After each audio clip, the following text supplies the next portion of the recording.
What's up, outliers? Welcome to Performance Bites for bite sized insights into complex subjects in health and performance. Today, we're going to talk about running.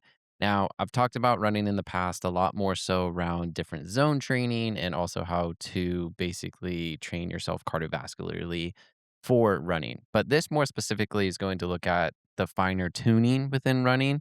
So things like cadence, stride length, force production, different variations of running like speed and tempos, and also plyometrics. So we're going to get into those things and actually talk about what you can do with them, but also what they really mean and how they can be used to improve your running. So not just looking at, as I said, the things that we typically talk about with running. Oh, some zone two. Oh, some intervals, rest work ratios, stuff like that. More so, we're going to talk about the biomechanics within running and how you can utilize these things to basically optimize your running rather than just always focusing on the cardio side of running. So, to start off, we're going to basically just be diving into these different things. And the feel and stuff is going to definitely be a little bit, as I said, biomechanics rather than more of that like cardiovascular. But all this stuff comes together to basically optimize the individual when it comes to running. Doesn't matter if you're a sprinter or if you're a marathon runner or an ultra runner. These things actually greatly apply to all running types and disciplines. So it's going to be really good if you take part in any of those things. If you're not a runner, as some people might be like, I don't like running. I'm not really big into running. I'm not a runner. Running is one of those things that pretty much all sports require. I know some action sports do not require running. Obviously, if we have wheels or a board underneath us, we're not running. However, running is probably one of the best, if not the best, tools for training for all sports. Basically, because it's going to be working the full body cardiovascularly. We get on a bike and we're pedaling, our legs are primarily dominating that force. Now, it's also low impact. Meanwhile, action sports are all pretty much high impact. So when we run, we're getting high impact on the joints. We're moving upper body with lower body and utilizing contralateral loading and coordination and stuff like that. So it's a really, really, really good thing. And I'm such a big advocate for running now. It doesn't really matter what your speed is, how far you can go. I think it's more just about doing what's best for your body and also what is your training volume and what are you looking to achieve from running. But it's one of those things as well that in humans, there's certain things that we should be able to do. Should be able to pick us up ourselves up off the floor. We should be able to lift shit off the floor.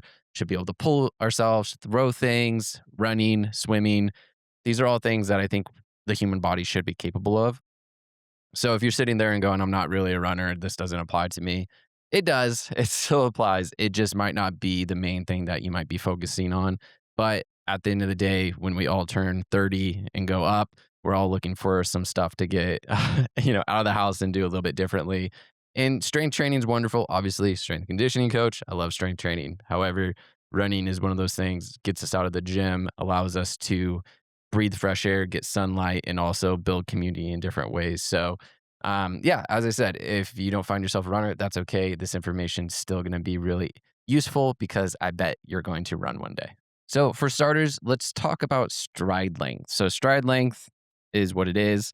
It's the length of your stride each time you take a step within running. So, obviously, if we're running at higher speeds, say a sprinter, stride length gets to be very, very large because there's a large displacement of the knee behind the hip.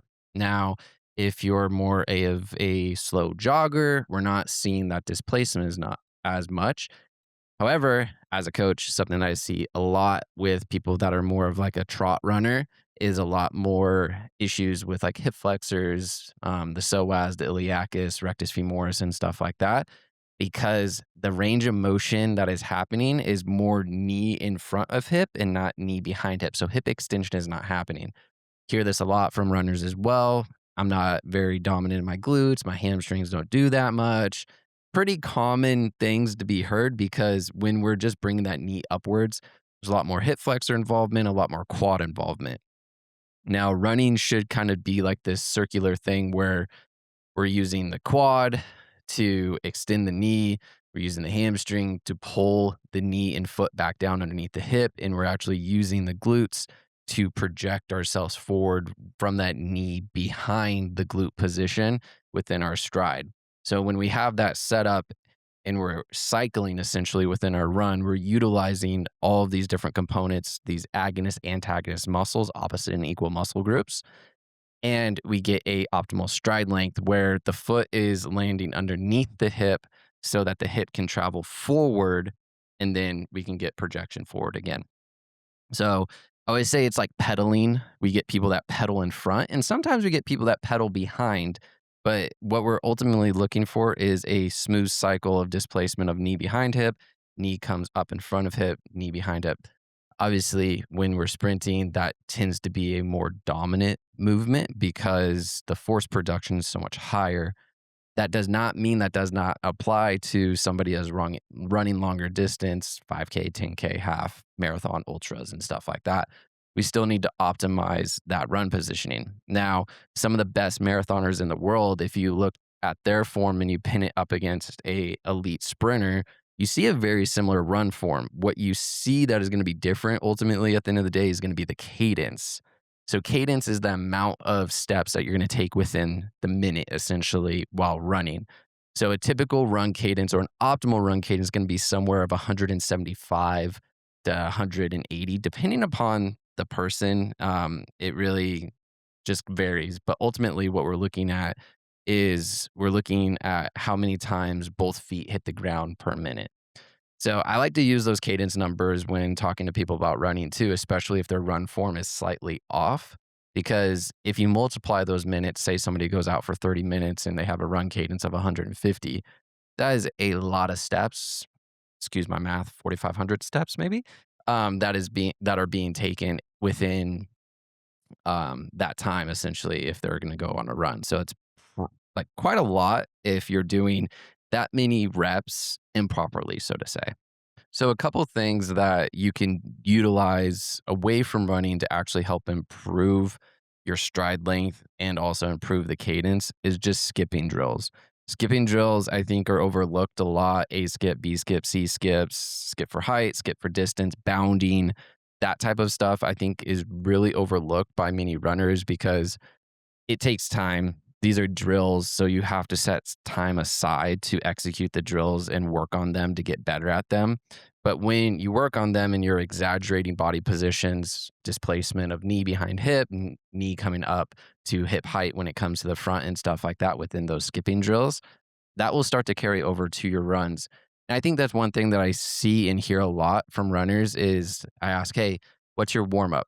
And there's not a lot of warm up that occurs and they just kind of go out and run. Maybe they do some foam rolling and some stretching or something of the sort, but not a lot of drills before they're running. And I know that takes time.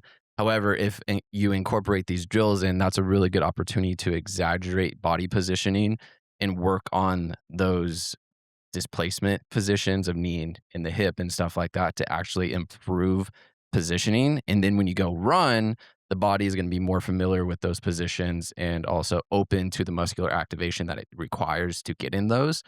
And you're going to get a better stride length, which if you think about stride length, we're not looking to take like a stride length from like 4 feet to 5 feet.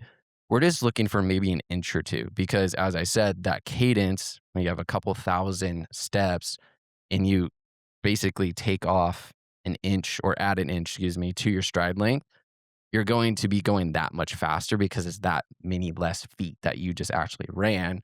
It's just you're taking time off, right? So you're doing that at a quicker pace, which is pretty cool. So that's a really good way of thinking about it. And that's why I advocate for speed work a lot, even for distance runners, because it helps people get out of that same cadence and rhythm that they're so accustomed to. Because sprinting is always going to be a very high cadence. I kind of mentioned when running with cadence, 170, 175 steps per minute. That's more for like a recreational runner rather than a like elite sprinter. Elite sprinter is going to be much, much higher because obviously that's the difference between going faster and slower when stride length has been maximized. So these two factors of stride length and cadence are the only two things that we can really manipulate when we look at numbers to become a better runner and become faster. Of course, we can talk about the plyometrics and the elasticity within tissues and all that sort of stuff. But simply put, if we just look at those two numbers, the amount of steps you're taking per minute and how far those steps are each time you take them. That's going to factor into much you can or how quickly you can essentially run. So if we are looking at an optimized cadence rate of 170, 175, and you feel like that's like a good area of effort that you can run in without like feeling like you're over pedaling essentially when you're in your run. The next thing that you can look to do to improve your running would be to improve your stride length, which then comes back to force production. So, force production, we have things what like the stretch shortening cycle within tissue, where essentially we eccentrically stretch, there's a momentary pause, and then concentrically contract. And that's that whip back.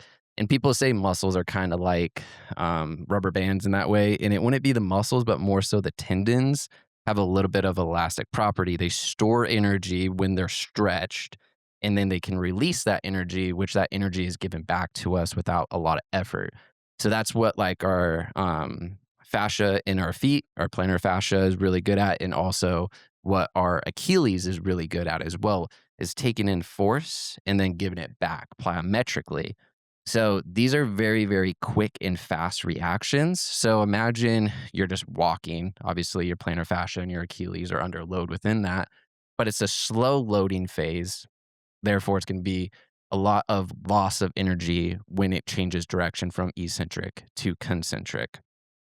Now, if there's a high force development and it's very quick through that eccentric, that separation of eccentric to concentric shortens as much as possible, and we get more of a snapback because the energy can be lost in between that transition. So if we shorten that moment, the concentric is going to come back super quickly, and we're going to actually get that quote unquote rubber band effect, and that is what plyometric it really is. And I think that's important to note too, because if you think that you're training plyometrics by just doing like a box jump, jumping up, stepping down, box jump, jumping up, stepping down, you could argue that you are loading eccentrically and getting concentric force out of it, but it's not going to be the same as if you're like doing pogo hops or skips or stuff like that. That's more in the true definition of plyometric than just like a single box jump. Not saying a box jump's not helpful. Obviously, it's wonderful. It's going to help you develop power and stuff like that. But in the mode of being plyometric, it's actually a little bit outside of that category. The really cool part about all this, though, is because I mentioned that how you improve stride length is through through skipping drills or sprinting to get a larger stride length. Now, that is largely because we're actually training those plyometric systems. So we're not actually using more muscle. We're trying to utilize that stretch shortening cycle within the tissue to give back energy when we put energy down. So we think of this if you are familiar with the super shoes, the shoes that have a carbon plate in them. That's exactly what that carbon plate is acting like is it's taking energy in and snapping energy back out and giving it back to the user more compared to a traditional shoe that does not have a carbon plate in it. You lose a lot more of that load that gets put down because it doesn't send it back up to you. So that's the whole idea of these carbon plated shoes is to give that feedback back. And they work at doing it. They do 10 to 15% more, which is wonderful. But you can also train your tissue to actually be 10 to 15% more efficient too by doing certain drills and stuff. Now, when you do these drills, I always, as I said, recommend doing them prior to a run. Take 10, 15, 20 minutes, do these drills and work on them. You might feel a little silly at first. Maybe people look at you if you're at the track because not everybody does it. But I think skipping it gets overlooked so much because as a kid, we skip for fun. But as we become adults, we really don't really think about skipping too much anymore. So I think that's a really good step in trying to help yourself become a better runner is just adding in the skips. Like I said, A skip, B skip, C skip, bounding drills, even like hill sprints can be a really big helper in developing those things because it's just a higher force production than what you're used to. Now, as a strength and conditioning coach, I'm going to always advocate for strength training as well. So when we look at strength training, we want to make sure that we're gaining strength to the actual muscles. So going away from that plyometric development and trying to optimize the short or the stretch shortening cycle, we're actually trying to optimize the strength within the tissue. So when we're working on strength, we've had plenty of episodes talking about strength where we're actually looking to develop a neuromuscular capacity within the tissue to act, not just singularly one time, but over time as well. And so, with trainings for strength for runners, obviously, when we're running, we're split out more unilaterally. We're also getting one foot ahead of the other. So, positions like a quote unquote like lunge position or something like that. I always like to advocate that it's good to also change your planes of motion because when you're running, you run primarily in your sagittal plane forward, and that's it. We don't really move transversely. There's a little bit of a twist action and a little twist load, but we don't move laterally actually very much at all. Maybe if you're a trail runner, you might like jump left and right a little bit here and there. Obviously, if you're playing a lot of like team sports, there's a lot more cutting and whatnot. So if you're just a runner, I would highly recommend starting training in the lateral movement or your frontal plane to activate muscle tissues a little bit differently. Get to the secondary, tertiary muscle groups and get them firing so that they can be stronger when you're back in that sagittal forward motion as those supporting muscles. So your adductors, your glute medius, glute minimus, TFL, the rotators at the hips and stuff like that as well to really get them activated and get them stronger so that they can do their job better. Now, obviously, when you do big compound lifts, squats, deadlifts, and stuff like that, everyone comes on board.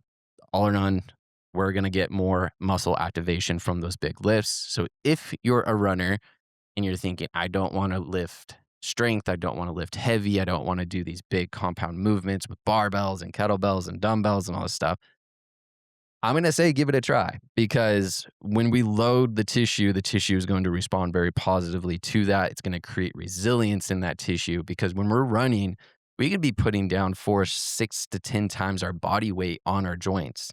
Now, those are microseconds of, that weight being exposed to the joints. However, if we train a heavy back squat, say a 225 back squat as a distance runner, that's going to be really, really impressive and really, really awesome to help create more resilience in tissue, reduce chance of injury, strengthen bones, all that good stuff. That's going to really optimize a runner. Now, obviously, if you're an elite runner, you're probably working with a coach. They're probably going to have you be doing certain specific things that are going to help you as an individual. But if you're just a recreational runner trying to do your best, trying to feel good, and also just enjoy running, I would highly advocate for strength training as a cross train type method for more injury prevention and muscular balance than anything else. It's important to note that if running is your primary activity or primary sport, that should be the primary thing you do throughout your week. Say you run 3 or 4 times a week, one harder strength day, one easier strength day in there. You still want your rest days and stuff like that. So that's what I would recommend is just adding in an accessory style strength day and then like a bigger primarily compound movement strength day to the regimen to help with that strength and injury prevention. Now you can add some power in there as well. When I say power, I mean things like dumbbell snatches, dumbbell cleans, barbell cleans. If you're familiar with them, those type of movements that are going to help actually develop that power and get more force development, which obviously will then transfer to the running as well. Time and place for all of this.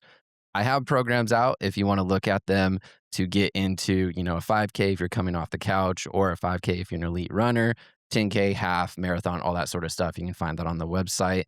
But at the end of the day, you might be going online and finding something that works for you. And I just want to advocate for that strength component of things because I think it's really, really important. It's going to help with your stride length. It's going to help with your cadence. It's going to help with your biomechanical movements. And I think that's just kind of the really important part of it. So at the end of the day, if you take anything from this, do your warm ups, do the sprints, do the skips, do the plyometrics, and then go and do your zone work, go and do your intervals, go and do your sprints, your hills, whatever it is that you're working on.